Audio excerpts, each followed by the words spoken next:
Welcome to sakshiyeducation.com. మీరు ఇప్పుడు smart tips చెప్పారు, టైం మేనేజ్మెంట్ టిప్స్ చెప్పారు, కానీ there are lot of other things మనల్ని ఎప్పుడు డీవియేట్ చేయడానికి ఉంటాయి.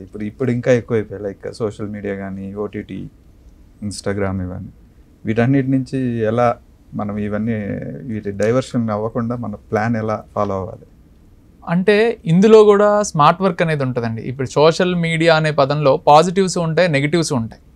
సో ఇది ప్రిపరేషన్కి, సోషల్ మీడియా అనేది ప్రిపరేషన్కి ఉపయోగపడుతుంది కదా, నేను కరెంట్ అఫైర్స్ ఇందులో ఫాలో అవుతున్నాను కదా, నేను మినిస్ట్రీ వెబ్సైట్ నుంచి, అఫీషియల్ వెబ్సైట్స్ నుంచి, స్టేట్ ఫైనాన్స్ వెబ్సైట్స్ నుంచి అఫీషియల్ ఇన్ఫర్మేషన్ డౌన్లోడ్ చేసుకుంటున్నాను, రెగ్యులర్గా ఈ కరెంట్ మన చుట్టూ ఏం జరుగుతుందో నేను ఫాలో అవుతున్నాను కదా, ఇది నా ప్రిపరేషన్కి ఉపయోగపడుతుంది కదా అని జస్టిఫై చేసుకునే వాళ్ళు చాలామంది ఉన్నారు. కానీ వాళ్ళు ఆలోచించాల్సింది ఏంటంటే, నేను కేటాయించే ఈ టైము ఎంతవరకు నా ప్రిపరేషన్కి మ్యాచ్ అవుతుంది, నేను ఇదే టైము అది షార్ట్ టైంలో ప్రిపేర్ అవ్వడానికి ఆల్రెడీ ప్రిపేర్ చేస్తున్న మెటీరియల్ని ఫాలో అయితే నాకు ఎంత టైం పడుతుంది.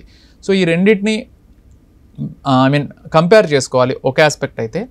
రెండో విషయం, సోషల్ మీడియా పర్టికులర్గా ఎగ్జామ్ నాకు ఒక 6 months, 7 months, 8 months ఉంది అనుకుంటే మనం కన్సిడరబుల్గా మనం సొసైటీకి ఎలినేట్ అవ్వకుండా అన్ని నెట్వర్క్స్ని బ్యాలెన్స్ చేసుకుంటూ ఒక 1-2 hours బ్యాలెన్స్ చేసుకోవడంలో తప్పులేదండి. కానీ ఎగ్జామ్ ఎప్పుడైతే నోటిఫికేషన్ వచ్చిందో అప్పటి నుంచి 100% నా సజెషన్ దాన్ని ఎలిమినేట్ చేసుకొని పక్కకు పెట్టేసి కంప్లీట్ నాకు సోషల్ మీడియా తెలియదు, నా చుట్టూ నెగిటివ్గా మాట్లాడే వాళ్ళు ఎవరిని నేను పట్టించుకోకూడదు, వాళ్ళని పక్కన పెట్టేసి మన గురించి అరే ఈ ఎగ్జామ్ చాలా కష్టం, కాంపిటీషన్ ఇంత ఎక్కువగా ఉంది, నీకు ఇది అవ్వదులే, చిన్న ఎగ్జామ్ చూసుకోవచ్చు కదా, ఇలాంటి చెప్పే వాళ్ళందరినీ నోటిఫికేషన్ వచ్చిన తర్వాత మ్యాక్సిమం ఎలిమినేట్ చేసి హ్యాపీగా మీరు చదువుకోండి. ఎందుకంటే మీ సింగిల్గా రోజంతా చదువుకున్నా టైం సరిపోదు, రోజుకి 24 గంటలు సరిపోవట్లేదే, ఇంకొక కొన్ని గంటలు ఎక్స్ట్రా ఉంటే బాగుంటుంది అని మనకు అనిపిస్తుంది. సో అలాంటి సిచ్యువేషన్స్లో నోటిఫికేషన్ వచ్చిన తర్వాత మాత్రం ఎటువంటి డీవియేషన్స్ పెట్టుకోకుండా ఉంటాం, సోషల్ మీడియా లాంటివి వాటికి కంప్లీట్గా దూరం ఉండటం అనేది సజెస్టబుల్.